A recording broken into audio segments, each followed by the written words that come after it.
ഇത് കറാഹത്താണെന്നോ ഹറാമാണെന്നോ പരിശുദ്ധ ഖുർആനിന്റെ ഒരു ആയത്ത് അല്ലെങ്കിൽ ഒരു അര ആയത്ത് കൊണ്ട് വേറെ നിങ്ങളെ വിശദീകരണം ഞങ്ങൾക്ക് വേണ്ട. ചോദ്യം വളരെ വ്യക്തമാണ്, എല്ലാവരും മനസ്സിലാക്കണം.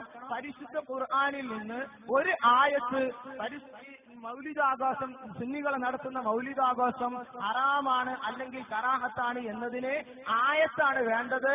നിങ്ങളെ വിശദീകരണം ഞങ്ങൾക്ക് വേണ്ട, ആയത്ത് വേണം.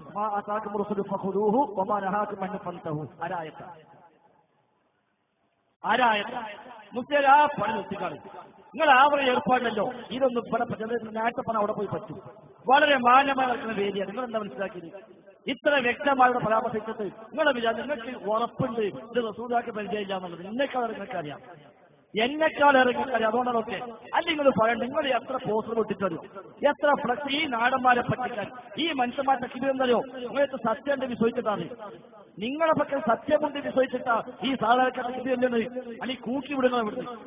നിങ്ങൾ എത്ര ഫ്ലക്സ് വെച്ചു, സുദീഖുലൊക്കെ പറഞ്ഞ മൗലിദിന്റെ മഹത്വം പറഞ്ഞു, ഉമർ ഖത്താബ് മൗലിദിന്റെ മഹത്വം പറഞ്ഞു, ഉസ്മാൻ അഫ്ഫാൻ മൗലിദിന്റെ മഹത്വം പറഞ്ഞു, ഹസൻ ബസ്രി മഹത്വം പറഞ്ഞു. എന്താ നിങ്ങൾക്ക് പറയാൻ പറ്റാത്തത്? ഇത് പറയാൻ ധൈര്യമുണ്ടോ? ഈ വേദി വന്നിട്ട് പുറത്തും അല്ലാത്തൊക്കെ ഫോണിലേക്ക് പോട്ടെ. നിങ്ങൾക്ക് ധൈര്യമുണ്ടോ ഇവിടെ വന്നിട്ട് ഇതാ സുദീഖുലൊക്കെ മൗലിദാഘോഷിക്കാൻ പറഞ്ഞിരിക്കുന്നു, ഉമർ ഖത്താബ് പറഞ്ഞിരിക്കുന്നു, ഉസ്മാൻ അഫ്ഫാൻ പറഞ്ഞിരിക്കുന്നു, ഹസൻ ബസ്രി പറഞ്ഞിരിക്കുന്നു എന്ന് പറയാൻ ധൈര്യമുണ്ടോ?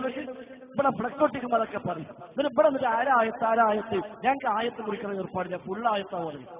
നിങ്ങൾ ആരെ ചോദിച്ചുകൊണ്ട് ആരാ പറഞ്ഞത്? ആ ശൈലി ശരിയല്ല. നേരെ മറിച്ച് പിൽക്കാലത്ത് ഹിജ്റ 700-കളിൽ ഹിജ്റ 7-ാം നൂറ്റാണ്ടിൽ ഇവര് ഏർപ്പാടിലാക്കി കൊണ്ടുവരിക. സിയാക്കളിനെ കടമെടുത്ത് 7-ാം നൂറ്റാണ്ടിൽ രാജാവ് കൊണ്ടുവരിക. എന്നിട്ട് അത് കൂടി ആഘോഷിക്കുക. എന്നിട്ട് പാടില്ലാന്ന് പറഞ്ഞ ചോദിക്കുക, ഇത് പാടില്ല ആയത്തുള്ളൂ. അതിനർത്ഥം പറഞ്ഞത് നാളെ പോലെ സുബഹി 3 നിസ്കരിച്ചോളി, നാളെ പോലെ സുബഹി 3 നിസ്കരിക്ക്.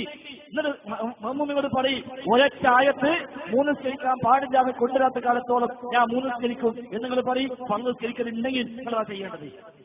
അതേസമയം ഈ ശൈലി അല്ല ദീനിന്റെ ശൈലി. നേരെ മറിച്ച് അല്ലാഹുവിന്റെ റസൂൽ എന്ത് കൊണ്ടുവന്നോ അത് സ്വീകരിക്കണം. അല്ലാഹുവിന്റെ റസൂൽ എന്താണോ കൊണ്ടുവന്ന് തന്നത് അത് സ്വീകരിക്കുക. ആ കൊണ്ടുവന്നതിൽ നബിദിനാഘോഷമില്ലേ ഇല്ല, നബിദിനാഘോഷമില്ലേ ഇല്ല. ഒരു സംശയം ഞങ്ങൾക്കില്ല, നിങ്ങൾക്കും സംശയമില്ല, നിങ്ങൾക്കും സംശയമില്ല. അള്ളാഹു പരിശുദ്ധ ഖുർആനിൽ ജൂതന്മാരോട് പറഞ്ഞല്ലോ, അവർക്ക് റസൂലാനെ അറിയാം, കമാ യഅരിഫൂന അബ്നാഅഹും, സ്വന്തം മക്കൾ അറിയുന്ന പോലെ ഒരു നബിയെ അറിയാം, പക്ഷെ അംഗീകരിച്ചില്ല. അപ്പാണ് ഞങ്ങൾക്ക് കാണിക്കുന്നത്. നിങ്ങൾക്ക് ഉറപ്പാ അള്ളാഹുവിന്റെ റസൂലിന്റെ മാതൃക വിഷയത്തിലില്ല, സ്വഹാബത്തിന്റെ മാതൃക ഇല്ല, താബഈങ്ങളുടെ മാതൃക ഇല്ല, തബഉ താബഈങ്ങളുടെ മാതൃക ഇല്ല. ഞങ്ങളെ സംബന്ധിച്ച് പറയാനുള്ളത് ആ മാതൃക ഉണ്ടോ അത് ദീനാവും, ആ മാതൃക ഇല്ലേ ദീനാകുന്ന പ്രശ്നമേ ഇല്ല. ആരെന്തുകൊണ്ടെന്നാലും ശരി. അതാ ഇമാം മാലിക് പറഞ്ഞത്, മൻ ഇബ്തദഅ ഫിൽ ഇസ്ലാമി ബിദ്അതൻ യറാഹ ഹസന ഫഖദ് സഅമ അന്ന മുഹമ്മദൻ സ്വല്ലല്ലാഹു അലൈഹി വസല്ലം ഖാന ദിസാല. ഇമാം മാലിക്കാണ് പഠിച്ചത്. ഞങ്ങളെ വകല്ല, ഞങ്ങളെ വക ഒരു പടായ്മ പറയുന്നില്ല, നിങ്ങളെ പറയാം. ഞങ്ങളെ വക ഒന്നും പറയുന്നില്ല. ഇമാം മാലിക് റഹ്മത്തുള്ളാഹി പറയുന്നു, മൻ ഇബ്തദഅ ഫിൽ ഇസ്ലാമി ബിദ്അ, ഇസ്ലാമിൽ ഒരു ബിദ്അത്ത് കൊണ്ടുവന്നാൽ എന്നിട്ട് യറാഹ ഹസന, അവൻ പറയാൻ നല്ല ബിദ്അത്താണ്. അതൽപ്പങ്ങളും പറഞ്ഞു, ഇവിടെ ഒരു ബിദ്അത്ത് കൊണ്ടുവരുന്നു എന്നിട്ട് അവൻ പറയുന്നു യറാഹ ഹസന, ഇത് ഹസനത്താണ്, നല്ല ബിദ്അത്താണ് എന്നവൻ പറയുന്നുവെങ്കിൽ അതിനർത്ഥം അല്ലാഹുവിന്റെ റസൂൽ നമ്മളെ വഞ്ചിച്ചുവെന്നാണ് എന്ന് ഇമാം മാലിക് പറഞ്ഞു. എന്താ കാരണം? അല്ലാഹു പല ദീന് പൂർത്തിയാക്കി.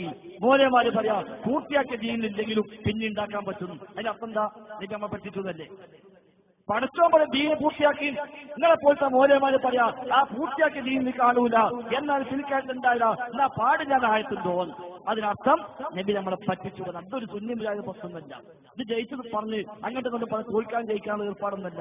നേരെ മറിച്ച് അള്ളാണ് ദീനിന്റെ പേരിൽ ഈ കാണുന്ന സാധാരണക്കാരെ മുഴുവൻ പറ്റിച്ചിട്ട് ഈ നാട്ടിൽ എത്ര ഭക്തങ്ങൾ വെച്ചത്. സഹാബിമാരെ പേര് കളവുകൾ വെച്ചില്ലേ, താബികളുടെ പേര് കളവുകൾ വെച്ചില്ലേ, ഖുർആന്റെ ആയത്തിന് ദുർവ്യാഖ്യാനിച്ചിട്ട് ഇവിടെ എഴുതി വെച്ചില്ലേ, നബിദിനം ആഘോഷിക്കാൻ തെളിവ് ആയത്ത് കൊടുത്തില്ലേ, നബിദിനാഘോഷം നേതൃത്വത്തിനേക്കാൾ പുണ്യാണെന്ന് നിങ്ങൾ എഴുതി പ്രചരിപ്പിച്ചിട്ടില്ലേ, 3 പെരുന്നാളാമക്കളെന്ന് എഴുതിയിട്ടില്ലേ, അതൊന്നും ഇപ്പം ഉണ്ടാട്ടില്ല. നേരെ മറിച്ച് ഈ വക ഒത്തിനായം പറഞ്ഞിട്ട് രക്ഷപ്പെടാൻ ശ്രമിക്കും. അതൊക്കെ കൊണ്ടുവരികളെ അതാ വേണ്ടത്. എന്നാ നമുക്ക് ഒന്നിച്ച് യാനേവിൻ പിരിയാ ഒരു പ്രശ്നമില്ല. അങ്ങനെ അടിസ്ഥാനമുണ്ടോ, അങ്ങനെ തെളിവുണ്ടോ? ഒന്നിച്ച് നമുക്ക് ആഘോഷിക്കാം. ഇല്ലേ ഇത് ദീനല്ല എന്ന കാര്യത്തിൽ യാതൊരു സംശയവും നമുക്കാർക്കുമില്ല. അതുകൊണ്ട് ആ വക ശരി ഒഴിവാക്കിയിട്ട് ഇതിൽ അസുലുണ്ടോ അത് നിങ്ങൾ പറയും. അല്ല ഇത് കറാഹത്താണ് ആയത്തുണ്ടോ? ഇല്ല, അങ്ങനെ ആയിട്ടില്ല. ഇത് ഹറാമാണ് ആയത്തുണ്ടോ? അങ്ങനെ ആയത്തില്ല. അങ്ങനെ നോക്കി ലോകത്ത് ഏതൊക്കെ ഹറാമാണ് എടുക്കാൻ പറ്റുക? ഈ ആയത്തിലുള്ള ഹറാമം ഒഴിവാക്കിയല്ലോ. അല്ല ഹറാമായിട്ട് നീക്കുന്നതിനപ്പുറം സംഗതിയാ